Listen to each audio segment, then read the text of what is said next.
There's talk that Rachel Reeves, our first female Chancellor of the Exchequer in our entire history, and don't you forget that. Anyway, Rachel Reeves is appalled, shocked and dismayed by the sudden, surprising exit of rich people from the country after they got wind of the huge tax rises that she's thinking of.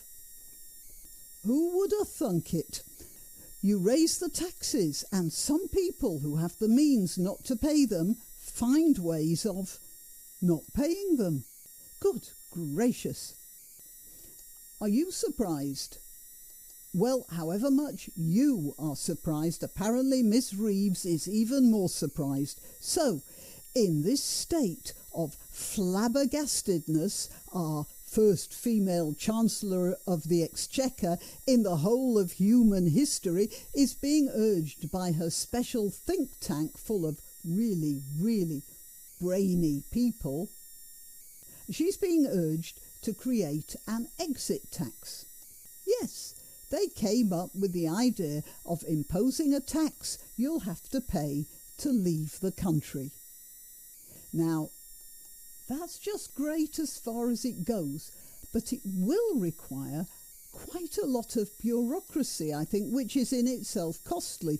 So I have an alternative and much cheaper suggestion for Ms. Reeves. Why don't you just put a set of shackles on a long chain on the ankle of every tax-paying citizen in the United Kingdom? That'll keep them in one place. Well, all except for the illegal immigrants, of course, since they don't pay taxes. But then they can be gainfully employed running errands for us while we're chained to the radiator. On the other hand, if they're gainfully employed, they'll be paying taxes as well, so they might very well be joining us at the radiator. That's a problem, isn't it? I'm Granniopteryx. I'm on YouTube, Rumble, BitChute and Minds.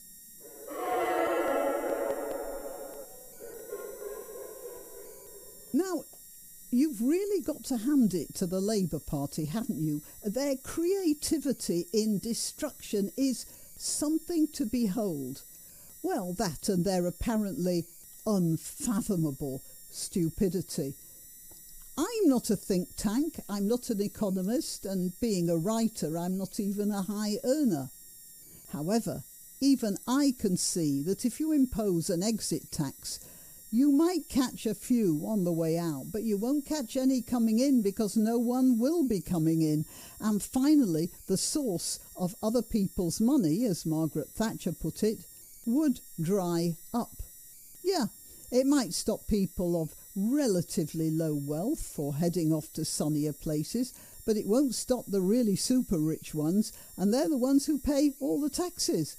You know, we have to remember it used to be the case that rich people stayed in this country despite the weather and the overcrowding because there were things here that made civilised life worth living. Well, decent medical attention, for example, theatres, shops, art galleries, polite people, queues.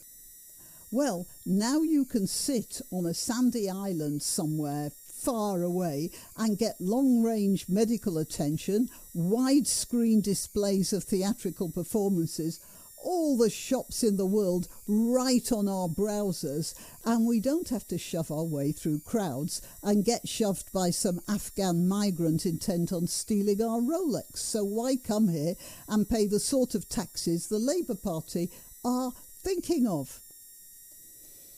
The trouble with socialism is that it's very old-fashioned. It's always a generation back. I mean, if you look at the communist symbols, it's all gears and hammers and sickles and things like that. And that was supposed to be high-tech when it was done, but of course it very soon got dated.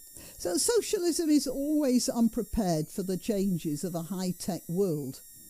Charlie Mullins, founder of Pimlico Plumber, has said he's ready to have no assets in the UK ahead of looming budget taxes. West Ham United chairman David Sullivan said last week, 3 or 4 of my friends have already gone to Monaco or Dubai. So the question, Miss Reeves, is, do you want money here or do you want it in Monaco or Dubai?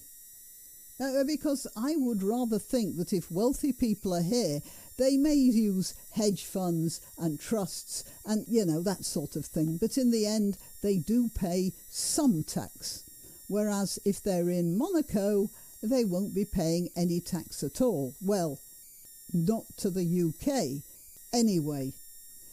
So we're going to see the further deterioration of our country as people move their money outside these shores, and then the government will have to attack ordinary middle-income people to make up the difference. And then there really will be a black hole in our finances, which will further reduce benefits of various sorts. It does look promising, doesn't it?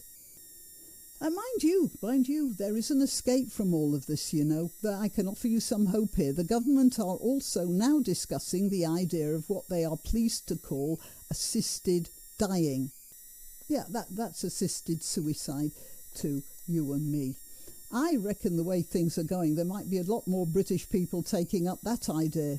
No, provided they pay their exit tax, of course. Till next time. You can help my channel by subscribing and clicking the notification bell. That's quite important. And by sharing if you're so inclined.